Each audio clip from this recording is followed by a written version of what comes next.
Assalamualaikum warahmatullahi wabarakatuh. Selamat pagi anak-anakku yang hebat, kelas 4. Hari ini kita akan belajar tema 5, pahlawanku, subtema 2, pahlawanku, kebanggaanku, pembelajaran 3 dan 4. Dan seperti biasa, sebelum kita memulai pembelajaran kita hari ini, jangan lupa untuk siapkan buku catatan kalian untuk mencatat informasi-informasi penting yang akan kita pelajari pada hari ini. Dan jangan lupa tonton sampai habis video ini ya. Sudah siap untuk belajar kan pastinya? Yuk kita mulai. Let's go! Nah, pada pembelajaran sebelumnya, kamu sudah belajar tentang cara mengobati memar. Sekarang, kamu akan belajar tentang cedera luka dan lepuh. Kamu akan dapat menolong teman atau mereka yang membutuhkan bantuanmu. Cedera dalam dunia olahraga dapat dikategorikan menjadi 3 tingkatan, yaitu cedera ringan atau cedera tingkat pertama, cedera sedang atau cedera tingkat kedua, dan cedera berat atau cedera tingkat ketiga. Dengan memiliki pengetahuan tentang cedera, dapat berguna untuk mempelajari cara terjadinya cedera, mengobati, menolong, serta untuk tindakan pencegahan. Ada cedera luka. Luka didefinisikan sebagai suatu ketidaksinambungan dari kulit dan jaringan di bawahnya yang mengakibatkan pendarahan yang kemudian dapat mengalami infeksi. Luka dapat dibagi menjadi 2, yaitu luka lecet dan lepuh. Luka lecet atau abrasi yaitu cedera goresan pada kulit. Cara menanganinya, yang pertama, bersihkan bagian yang terluka dengan sabun antiseptik. Yang kedua, tekan perlahan bagian luka dengan perban atau kain bersih. Dan yang ketiga, oleskan bagian luka dengan krim antiseptik. Lalu ada luka lepuh. Lepuh adalah cedera gesekan pada kulit. Nah, cara menanganinya yaitu yang pertama, dinginkan bagian yang lepuh dengan air bersih. Yang kedua, bersihkan dan keringkan bagian yang lepuh. Yang ketiga, balut longgar dengan perban. Dan yang keempat, jangan mengompres luka bakar dengan es karena dapat merusak kulit dan memperburuk cedera kamu.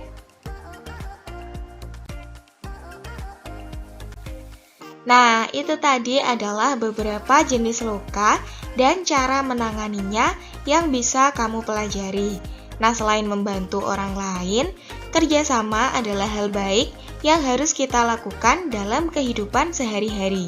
Kini, saatnya kamu dan temanmu bekerja sama untuk membuat loop atau kaca pembesar. Kaca pembesar ini dapat digunakan untuk membantu melihat objek yang sangat kecil, misalnya untuk membantu pekerjaan tukang jam.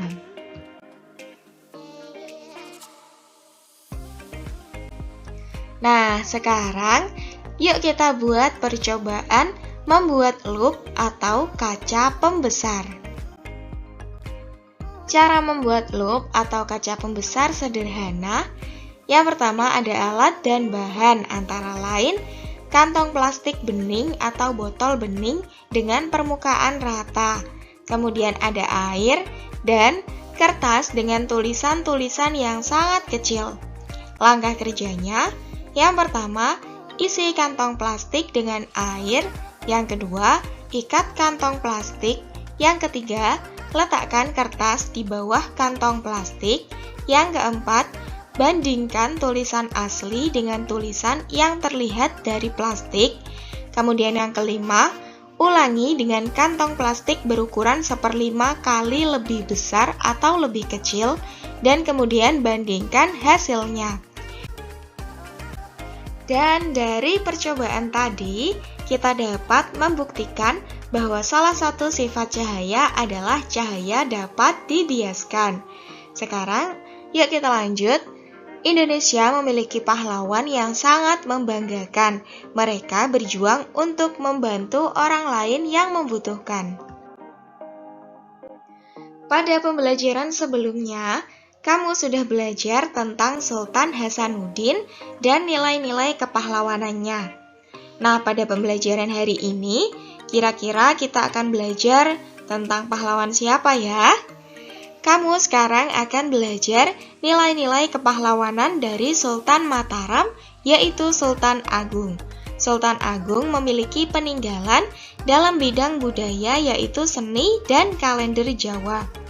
Peninggalan beliau itu mewarnai budaya masyarakat Jawa. Sultan Agung. Sultan Agung adalah salah satu raja terkenal yang hidup pada masa Islam. Beliau adalah Raja Mataram. Sultan Agung memerintah antara tahun 1613 sampai 1645.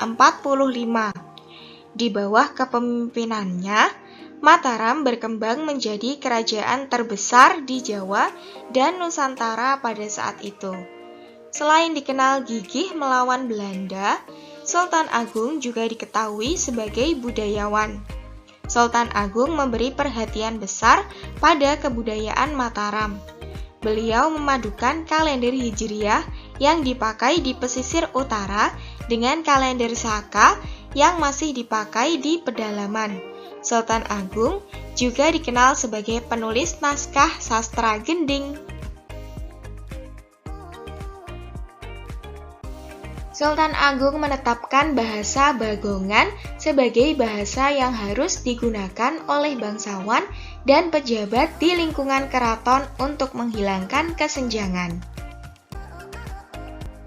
Dan itulah tadi kisah dari Sultan Agung.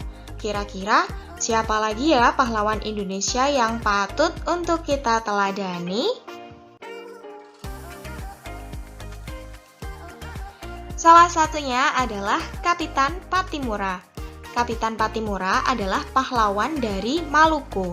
Beliau lahir pada tanggal 8 Juni 1783 dan meninggal pada tanggal 16 Desember 1817. Patimura bangkit memimpin rakyat Maluku melawan kekejaman Belanda. Pihak Belanda menguasai perdagangan rempah-rempah di seluruh kepulauan Maluku. Rakyat diharuskan menjual hasil pertaniannya dengan sangat murah dan bahkan harus menyerahkan beberapa bahan pangan kepada Belanda.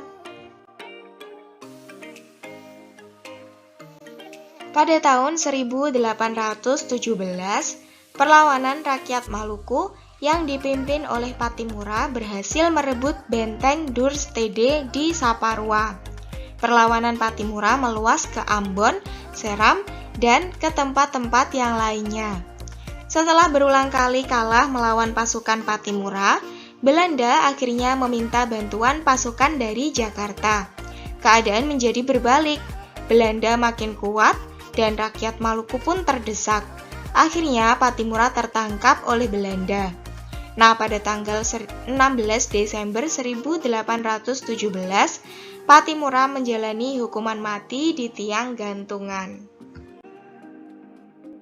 Dari kisah Kapitan Patimura tadi, hal-hal positif yang bisa dicontoh antara lain, yang pertama, beliau adalah orang yang sangat bekerja keras.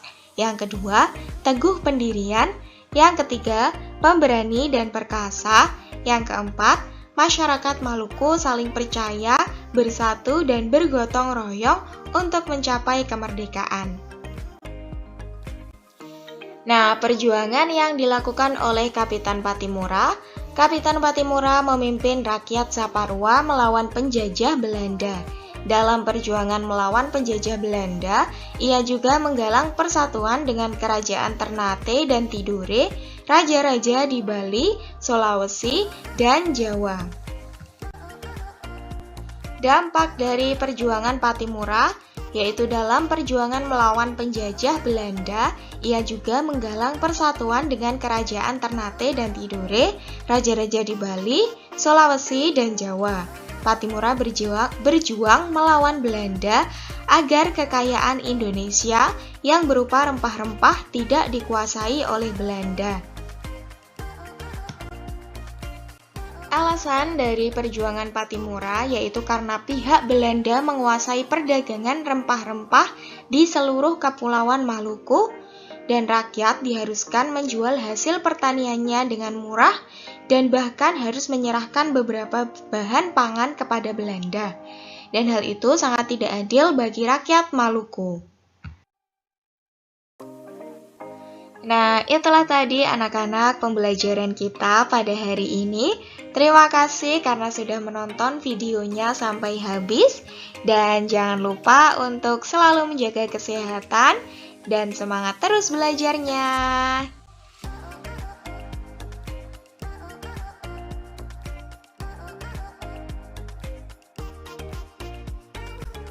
Wassalamualaikum warahmatullahi wabarakatuh. Sampai jumpa lagi.